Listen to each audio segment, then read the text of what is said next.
Hello friends, welcome to my YouTube channel. आज की video में हम डिस्कस करेंगे रिसेंटली जो जेकेएस का पेपर हुआ था उसके बारे में हम डिस्कस करेंगे। इस वीडियो में 1 से लेके 50 क्वेश्चंस में डिस्कस करूंगा और जो क्वेश्चंस रिलेटेड टू जेकेएसएसबी हैं उनका एक एक स्टेप पूरे डिटेल में डिस्कस करूंगा। इसलिए मैं आपको सजेस्ट करूंगा मेरे साथ इस वीडियो के अंत तक बने रहिए। अगर आप जेकेएसएसबी की प्रिपरेशन कर रहे हैं, चाहे कोई भी एग्जाम हो जिसमें आपको जर्नल स्टडीज हैं, ये वीडियो आपके लिए बहुत ही ज्यादा इंपॉर्टेंट होने वाला है। और अगर आप मेरे complete video lectures on mathematics, statics and economics देखना चाहते हो, मलिक ट्यूटोरियल पे क्लिक करो, प्लेलिस्ट ऑप्शन में जाओ, वहां पे आपको सारी प्लेलिस्ट डिटेल वीडियो लेक्चर्स की भी एंड एमसीक्यूज की भी मिल जाएंगी। नाउ स्टार्ट करने से पहले मैं अपने कुछ व्यूज आपके साथ शेयर करना चाहता हूं इस पेपर के पैटर्न के रिलेटेड। ऑनेस्टली स्पीकिंग, ऐसा घटिया पेपर मैंने आज तक कभी नहीं देखा। पर्सनली मुझे ये फील होता है जो जेकेपीएससी का चेयरमैन है उसने एग्जाम से एक दिन पहले अपने ऑफिस के कुछ क्लर्क से ये कहा है, भाई कल केएस का पेपर है, आप थोड़ा पेपर बनाइए। अब मैं ऐसा क्यों कह रहा हूं, मेरे पास कुछ रीजंस हैं। उनमें पहला यह है, बहुत सारे क्वेश्चंस आपको डायरेक्ट कॉपी पेस्ट मिलेंगे गूगल से। अरे भाई, ये जम्मू कश्मीर का सबसे टॉप लेवल का एग्जाम है, यहां पे आप ऐसा नहीं कर सकते। चलो, जो छोटे मोटे एग्जाम है वहां पे आप कर सकते हो, लेकिन ये जम्मू कश्मीर का सबसे टॉप लेवल का एग्जाम है, इसमें आप डायरेक्ट गूगल से कॉपी पेस्ट नहीं कर सकते हो। सेकंड रीजन मेरे पास यह है, जो क्वेश्चन रिलेटेड टू डेटा है उनका सोर्स ही नहीं बताया है कि कौन से सोर्स से ये डेटा लिया है और आप किस सोर्स के अकॉर्डिंग, किस रिपोर्ट के अकॉर्डिंग ये पूछना चाहते हो, उसका कोई आता पता नहीं है। और थर्ड रीजन ये है, कुछ क्वेश्चंस आपको ऐसे भी मिलेंगे जिनकी स्टेटमेंट्स का कोई मीनिंग ही नहीं बनता, मीनिंगलेस स्टेटमेंट्स। हाँ, वो भी छोटे मोटे एग्जाम्स में चल सकता है, लेकिन इस टॉप लेवल के एग्जाम में ये नहीं हो सकता है। इससे मुझे यही पता चला जो जेकेपीएससी है वो बहुत ही ज्यादा इररिस्पॉन्सिबल है। आपके क्या व्यूज हैं, प्लीज कमेंट बॉक्स में जरूर शेयर कीजिए। नाउ चलिए अब स्टार्ट करते हैं। पहला क्वेश्चन हमारे पास है, when did the union cabinet chaired by the prime minister approve the adoption of Jammu and Kashmir panchayati raj act? ठीक है, तो इसका करेक्ट आंसर है डी ऑप्शन, यानी 21 अक्टूबर 2020। सेकंड क्वेश्चन हमारे पास है, according to UNICEF first child focused climate risk index, the children's climate risk index, which of the following countries is at the lowest rank in South Asia? अभी UNICEF ने first child focused climate risk index जारी किया जिसका नाम था the children's climate risk index. ये जो index है ये मेजर करता है क्लाइमेट एंड एनवायरमेंट से बच्चों के ऊपर जो बुरे असरात पड़ते हैं उसको मेजर करता है, यानी किस कंट्री में ज्यादा रिस्क है, किस कंट्री में कम रिस्क है।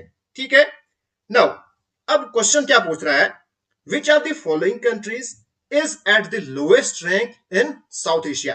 साउथ एशिया में कौन सी कंट्री का सबसे कम रैंक है? यहां पे आंसर दिया है, आंसर की पे डी, पाकिस्तान, जिसका रैंक है 14।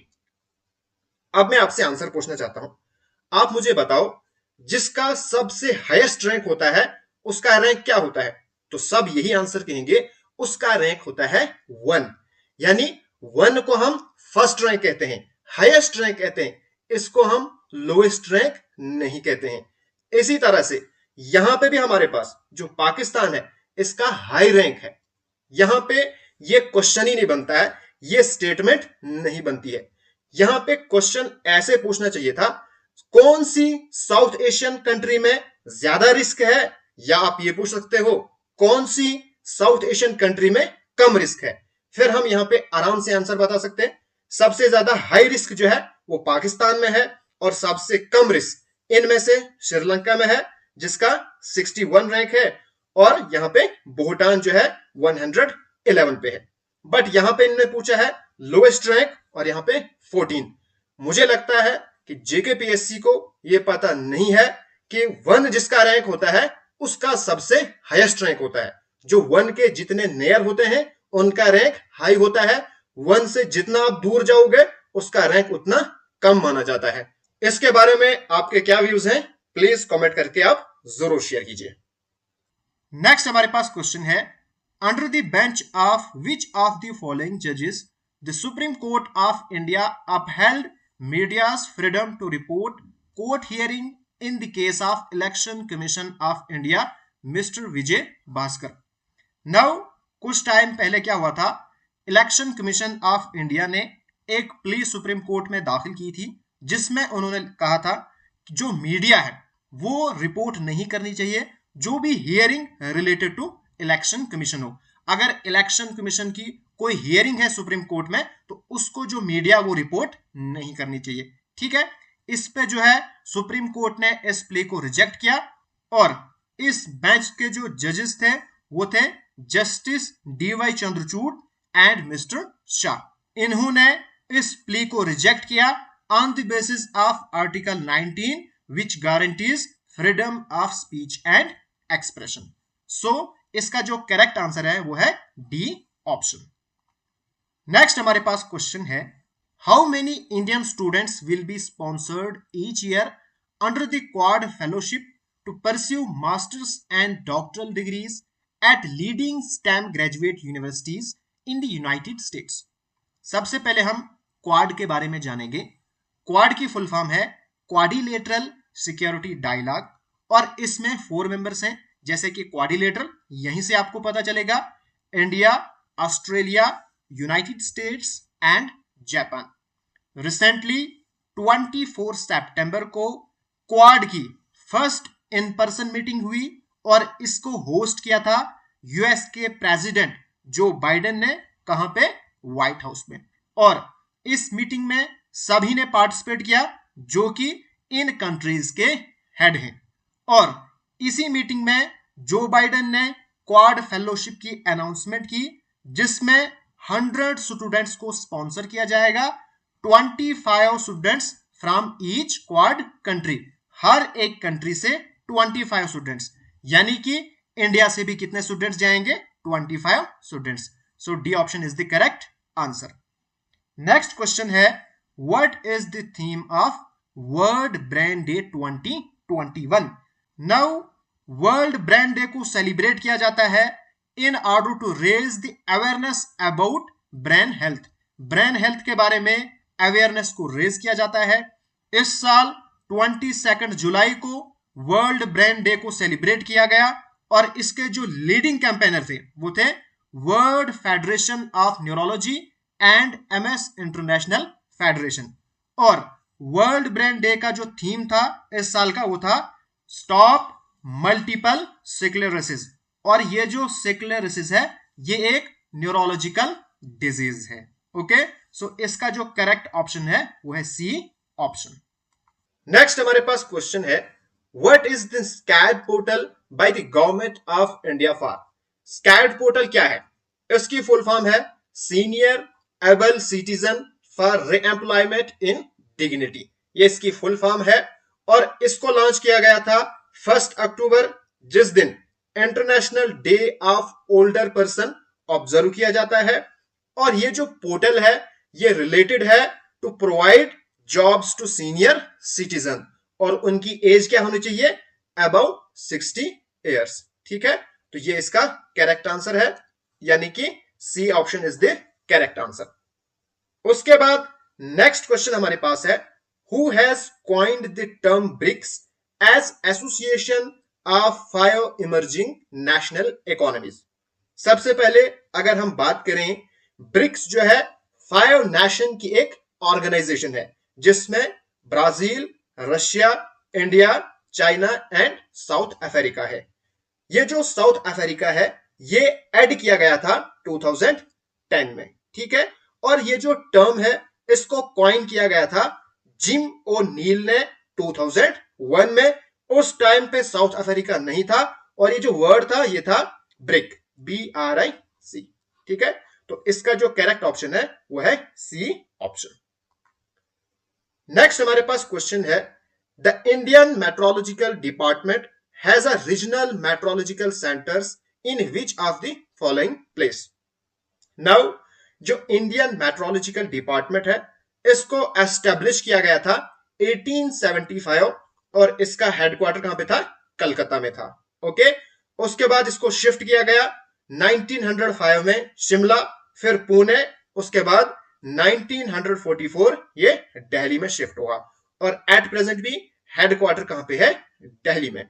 और इंडियन मेट्रोलॉजिकल डिपार्टमेंट इसके 6 रीजनल ऑफिसेज हैं, सेंटर्स हैं, कहां कहां पे, चेन्नई, गुवाहाटी, कोलकाता, मुंबई, नागपुर एंड न्यू दिल्ली। ठीक है, तो यहां पे हमारे पास चेन्नई एंड गुवाहाटी, कोलकाता एंड नागपुर, यानी 1 and 2। So here D option is the correct answer. उसके बाद नेक्स्ट हमारे पास क्वेश्चन है, विच of the following does not come under the जल जीवन मिशन अर्बन। नाउ जल जीवन मिशन, जल का मतलब क्या है, पानी, तो पानी के रिलेटेड है। यहां पे हमारे पास ABC, सिर्फ डी इसमें नहीं है, free water supply to all household, ऐसा गवर्नमेंट कभी भी नहीं करेगी। तो इसका करेक्ट ऑप्शन है डी ऑप्शन। नेक्स्ट हमारे पास क्वेश्चन है, Shyamala Gopinath committee related to. Shyamala Gopinath committee किसके रिलेटेड है, ये रिलेटेड है universal banks and small finance banks. तो यहां पे हमारे पास है small finance banks. So here C option is the correct answer. उसके बाद जो 11 है ये जेके एसएसबी पॉइंट ऑफ व्यू से उतना इंपॉर्टेंट नहीं है, तो इसका मैं सीधा आंसर आपको बताता हूं, इसका आंसर है सी ऑप्शन। ठीक है, क्वेश्चन नंबर 12 काफी इंपॉर्टेंट क्वेश्चन है। क्वेश्चन क्या कहता है, mega port sanctuary was in the news recently, where is it located. इस क्वेश्चन से आपको एक आइडिया भी हो जाएगा, इंडियन ज्योग्राफी या इंडिया के रिलेटेड सिर्फ वही पूछा जाएगा जो ज्यादातर न्यूज में रहा हो। ओके, सो आप उसी पे ज्यादा फोकस करिए जो न्यूज में रहा हो। नाउ ये जो मेगा पोर्ट सेंचुरी है इसको जनवरी में national board for wildlife ने डिनोटिफाई किया as a wildlife sanctuary, because ये जो मेगा पोर्ट आइलैंड है ये समंदर के अंदर चला गया था जब सुनामी आई थी 2004 में, तो इसलिए इसको एज ए प्रोटेक्टेड एरिया रखना नहीं बनता था। ओके, और ये कहां पे लोकेटेड है, ये लोकेटेड है निकोबार आइलैंड में। सो यहां पे करेक्ट ऑप्शन बनता है ए ऑप्शन। उसके बाद नेक्स्ट क्वेश्चन है, who is the author for book my life in full, work, family and our future. तो इसके ऑथर है इंदिरा नुई। नेक्स्ट हमारे पास क्वेश्चन है, FIFA world cup men's 2022 will be held in. FIFA world cup 2022 कहां पे होगा, ये होगा कतर में। ठीक है, ये जो फीफा वर्ल्ड कप है ये हर 4 साल के बाद होता है। 2018 में इसको होस्ट किया था रशिया ने, जिसमें विनर कंट्री रही थी फ्रांस। और जो फीफा का फर्स्ट वर्ल्ड कप हुआ था ये हुआ था 1930 में, इसको होस्ट किया था यूरुग्वे ने, जो विनर कंट्री रही थी वो भी यूरुग्वे ही रही थी। नेक्स्ट हमारे पास क्वेश्चन है, what is the India's rank on the global hunger index 2020। Now इस क्वेश्चन से आपको आइडिया हो जाएगा, जो ज्यादा न्यूज में रहा है उसका प्रीवियस ईयर का भी पूछा जाता है। अभी recently global hunger index 2021 release हुआ था, जिसमें इंडिया की रैंक थी 101 और 2020 में इंडिया की रैंक कितनी थी, 94। Okay, so here A option is the correct answer. Next question, इसका आंसर है बी ऑप्शन। ठीक है, और 17 का आंसर है सी ऑप्शन। उसके बाद 18 इसका आंसर है सी ऑप्शन, 19 का भी है सी, उसके बाद 20 का भी ऑप्शन है डी, उसके बाद क्वेश्चन नंबर 21 का है ए ऑप्शन। नेक्स्ट हमारे पास क्वेश्चन है, the Muslim league was founded in 1906 at, ये कहां पे फाउंड हुई थी, ये फाउंड हुई थी बांग्लादेश के ढाका में। ओके, उसके बाद क्वेश्चन नंबर 23, इसका आंसर है सी। नेक्स्ट हमारे पास क्वेश्चन है, the vernacular press act of 1878 adopted by Lord Lytton was intended to। Now 1878 में लॉर्ड लिटन ने वर्नाक्यूलर प्रेस एक्ट को पास किया गया था, जो कि रिस्ट्रिक्ट करता था वर्नाक्यूलर न्यूज़पेपर, यानी वो न्यूज़पेपर जो ब्रिटिश सरकार के खिलाफ बोलते थे। ओके, सो इसका करेक्ट ऑप्शन है बी ऑप्शन। उसके बाद 25, इसका आंसर है D option. Next, a brief history of British India, इस बुक को ऑथर किया गया था 1817, किसने? जेम्स मिल ने। ओके, उसके बाद क्वेश्चन नंबर 27, इसका करेक्ट आंसर है ए ऑप्शन। उसके बाद क्वेश्चन नंबर 28, इसका करेक्ट ऑप्शन है ए ऑप्शन। उसके बाद क्वेश्चन नंबर 29, इसका है सी ऑप्शन। ठीक है, उसके बाद question number 30, who authored the book poverty and un British rule. Poverty and un British rule, इसको किसने ऑथर किया था? दादा भाई नेहरू जी ने। ठीक है, so here B option is the correct answer. उसके बाद क्वेश्चन नंबर 31, क्वेश्चन नंबर 31 का करेक्ट आंसर है ए ऑप्शन। इसका मैं आपको थोड़ा एनालिसिस करके बताता हूं।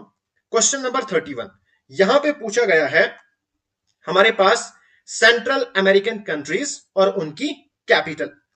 अब ये कंट्रीज क्यों पूछी गई हैं, इसके कुछ रीजंस है। सबसे पहले, ये जो कंट्रीज है ना, ये कंट्रीज हैं, इनको नॉर्दर्न ट्रायंगल भी कहते हैं, और इनमें कुछ कंट्रीज न्यूज में भी रही थी, जैसे अल सल्वाडोर।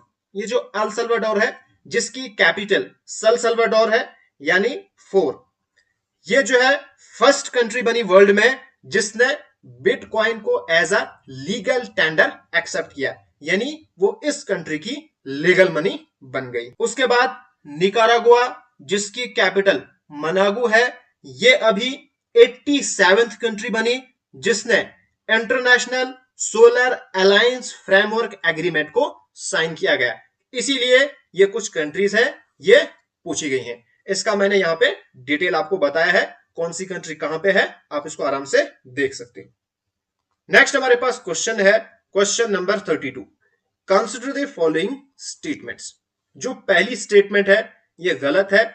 इसकी करेक्ट स्टेटमेंट है, जो रबर प्रोडक्शन स्टार्ट हुई थी, इसकी प्रोडक्शन स्टार्ट हुई थी on commercial sale in 1902 at Tata card in Kerala. Kerala से स्टार्ट हुआ था टाटा कार्ड में।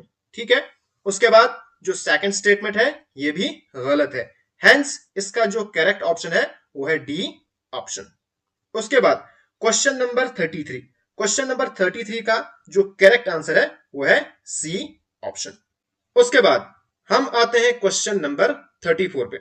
नाउ जो ये क्वेश्चन नंबर 34 है, इसकी जो स्टेटमेंट्स है ये जेकेपीएससी ने ली है, जम्मू एंड कश्मीर फॉरेस्ट की एक वेबसाइट है, जो मुझे लगता है लास्ट टाइम वो अपडेट हुई है 2017 या 18 में।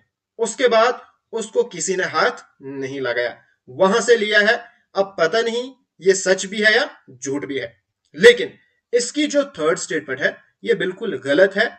इसका मैंने देखा था, Indian state of forest report 2019 की रिपोर्ट है, उसमें जो जम्मू एंड कश्मीर का जो फॉरेस्ट एरिया है वो है 21,122 स्क्वायर किलोमीटर। ये है according to Indian state of forest report 2019। Okay, उसके बाद ये जो दो स्टेटमेंट्स है ये उस वेबसाइट पे लिखी है जो लास्ट टाइम आई थिंक 2017 या 18 में अपडेट हुई है। उसके मुताबिक ये जो है दो मुझे ठीक ही लगती हैं, बट ये जो है गलत है, इसको मैंने चेक किया है। सो 34 का करेक्ट ऑप्शन बनता है बी ऑप्शन। उसके बाद क्वेश्चन नंबर 35, क्वेश्चन नंबर 35 में first, second and fourth statement correct है, so here A option is the correct answer. उसके बाद क्वेश्चन नंबर 36, क्वेश्चन नंबर 36 में consider the following statement, India is the second largest producer of the fruits and vegetables in the world. इसको मैंने काफी check किया और ये statement बिल्कुल ठीक है, बट जेकेपीएससी ने इस स्टेटमेंट को भी गलत बोला है। और ये जो स्टेटमेंट है, totally 12% of the cropped area is oil seeds, मैंने ऑफिशियल वेबसाइट पे देखा, वहां पे लिखा है 13%। ठीक है, ये गलत है, बट ये जो है पहली स्टेटमेंट करेक्ट है। ठीक है, तो इसका जो है करेक्ट ऑप्शन है ए ऑप्शन, बट जो जेकेपीएससी की आंसर की है उस पे उन्होंने दिया है डी ऑप्शन। ठीक है, बट ये मैंने अच्छे से चेक किया है। उसके बाद question number 37, which one of the following is the example of radial drainage pattern. Now radial drainage pattern एक ऐसा पैटर्न है जहां पे रिवर्स ओरिजिनेट होते हैं from hill and flow in all direction, यानी आप सिंपल समझो व्हील की तरह, यानी सेंटर से हर एक डायरेक्शन में जो दरिया है वो बहता है। ठीक है, नाउ इसकी एक फाइन एग्जांपल है अमरकंटक। ठीक है, और ये जो अमरकंटक है ये सिचुएटेड है on the Michael mountain range, जो लिंक करता है Vindhyachal and Satpura mountain range. ठीक है, तो यहां पे जो करेक्ट ऑप्शन बनता है, मोस्ट एप्रोप्रिएट आंसर बनता है, वो बनता है बी ऑप्शन। लेकिन यहां पे भी जेकेपीएससी ने 37 क्वेश्चन का आंसर दिया है सी ऑप्शन, और मैंने काफी सर्च किया बट गिर हिल्स मुझे कहीं नहीं दिखा कि यहां पे भी रेडियल ड्रेनेज पैटर्न है। उसके बाद question number 38, which among the following state has the highest percentage of canal irrigation used in India. इसका करेक्ट ऑप्शन वो है उत्तर प्रदेश, बट यहां पे भी आंसर की पे जो आंसर था वो है जम्मू एंड कश्मीर। होप जो ऑफिशियल आंसर किया है उस पे ये करेक्ट हो। उसके बाद question number 39, consider the following statements around wetlands. Now wetlands के बारे में कौन सी स्टेटमेंट करेक्ट है? Wetland can be both aquatic and terrestrial, तो ये बिल्कुल करेक्ट है। जो वेटलैंड है वो बोथ एक्वेटिक भी होती है एंड टेरेस्ट्रियल भी होती है, at the same time depending on seasonal variability. ठीक, उसके बाद wetlands are first targets of human interference, पहली स्टेटमेंट एंड सेकंड स्टेटमेंट बिल्कुल करेक्ट है। उसके बाद जो वेटलैंड की बाउंड्रीज है वो एज पर जियोग्राफिकल लोकेशन नहीं डिफाइन की जाती है, इसके लिए बहुत सारे दूसरे पैरामीटर्स होते हैं। ठीक है, तो इसका जो करेक्ट ऑप्शन है वो है बी ऑप्शन 1 एंड 2। उसके बाद question number 40, consider the following statements. इसमें हमारे पास जो पहली स्टेटमेंट है वो है स्प्रिंग टाइड्स, इसके बारे में ये स्टेटमेंट बिल्कुल करेक्ट है, ये मैंने डेफिनेशन ली है एनसीईआरटी से। उसके बाद नीप टाइड, ये भी लगभग करेक्ट है, इसकी भी मैंने डेफिनेशन यहां पे ली है एनसीईआरटी से। उसके बाद थर्ड स्टेटमेंट है सोलर इक्लिप्स, ये बिल्कुल गलत है, बिकॉज सोलर इक्लिप्स तब अकर होता है जब मून जो है सन एंड अर्थ के बीच में आता है। उसके बाद जो फोर्थ स्टेटमेंट है ये भी गलत है, बिकॉज ल्यूनर इक्लिप्स तब अकर होता है जब moon and sun opposite side होते हैं अर्थ के। ठीक है, तो यहां पे करेक्ट ऑप्शन है ए ऑप्शन, यानी 1 एंड 2। उसके बाद question number 41, the UAE has sent a space probe mission to the Mars named. Now जो यूएई का मार्स मिशन है उसका क्या नाम है? उसका नाम है होप और अल अमल, जिसको अरबिक में क्या कहते हैं? अल अमल। ठीक है, नाउ अब आपके लिए क्वेश्चन है, अभी रिसेंटली काफी न्यूज में रहे थे चाइना और यूएस का मार्स मिशन, उनके क्या नाम है? उनका आपने कमेंट करके मुझे बताना है। उसके बाद नेक्स्ट हमारे पास क्वेश्चन है क्वेश्चन नंबर 42। नाउ इसका जो मैंने डेटा लिया है वो मैंने लिया है इंडियन मिनरल्स एयर बुक 2018, जिसको पब्लिश किया है government of India, ministry of mines, Indian bureau of mines ने। और जो मुझे वहां पे डेटा दिखा वो मैंने यहां पे लिखा हुआ है, जहां पे मुझे फर्स्ट ऑफ ऑल बिहार कहीं पे भी नहीं दिखा। May be possible JKPSC Bihar में खुद गई है और उसने वहां पे डोलोमाइट की माइनिंग की है, वो उनको खुद पता होगा। बट मेरे पास जो डेटा निकल के आया उसमें हमारे पास छत्तीसगढ़, वहां पे उड़ीसा, उसके बाद महाराष्ट्र, उसके बाद वेस्ट बंगाल, तमिलनाडु। यानी कि यहां पे जो बिहार के अलावा जितने भी ऑप्शंस दिए हैं वो बिल्कुल करेक्ट है, सिर्फ इसमें बिहार ही नहीं है। उसके बाद हम आते हैं क्वेश्चन नंबर 44 पे। यहां पे लेक्स के नाम दिए हैं और हमने उनका बताना है ये कहां पे लोकेटेड है। इसका जो करेक्ट ऑप्शन है वो मैं आपको बताता हूं, इसका है सी ऑप्शन। नेक्स्ट हमारे पास क्वेश्चन है question number 43। How many centimetres has been added to the revised height of Mount Everest after its remeasurement. अभी कुछ टाइम पहले नेपाल एंड चाइना ने जॉइंटली माउंट एवरेस्ट की रीमेजरमेंट की और इस टाइम पे माउंट एवरेस्ट की जो हाइट है वो निकली 8848.86, ठीक है, मीटर्स। यहां पे 86 सेंटीमीटर इंक्रीज हुई, ठीक है। अभी जो पहले थी नेपाल और चाइना की अलग अलग हाइट्स थी। नेपाल के अकॉर्डिंग 8848 थी और चाइना के अकॉर्डिंग 8844 मीटर्स थी। बट अभी उन्होंने दोनों ने एग्री किया, ज्वाइंटली रीमेजरमेंट की और इस टाइम पे कितनी निकली 8848.86 मीटर्स। ओके, तो यहां पे ए ऑप्शन क्या है, करेक्ट आंसर है। नाउ ये जो क्वेश्चन है क्वेश्चन नंबर 44, यहां पे मैंने लेक्स दिखाए हैं, यहां पे लेक्स है, जिसको देखना है वो देख सकता है, ठीक है, बट ये उतना इंपॉर्टेंट नहीं है। उसके बाद question number 45, optimal conditions for the crop to grow. हमने यहां पे बताना है कौन सी क्रॉप्स की एक कंडीशन होती है, क्लाइमेटिक कंडीशन होती है। Include cool to warm tropical climate, यानी cool to warm tropical climate, हम कूल में उसको बोते हैं और वार्म में उसको हम काटते हैं, ठीक। उसके बाद rich soil and few pests or diseases, ये तो हमें हर एक में चाहिए, अच्छी सॉइल होनी चाहिए और पेस्ट और डिजीज नहीं होनी चाहिए। उसके बाद ये वाली स्टेटमेंट मेन स्टेटमेंट है, temperature above moderate accelerates fruit ripening which ruins harvest quality. अगर टेम्परेचर मॉडरेट से ऊपर चला गया उससे जो हार्वेस्ट क्वालिटी है वो खत्म हो जाती है।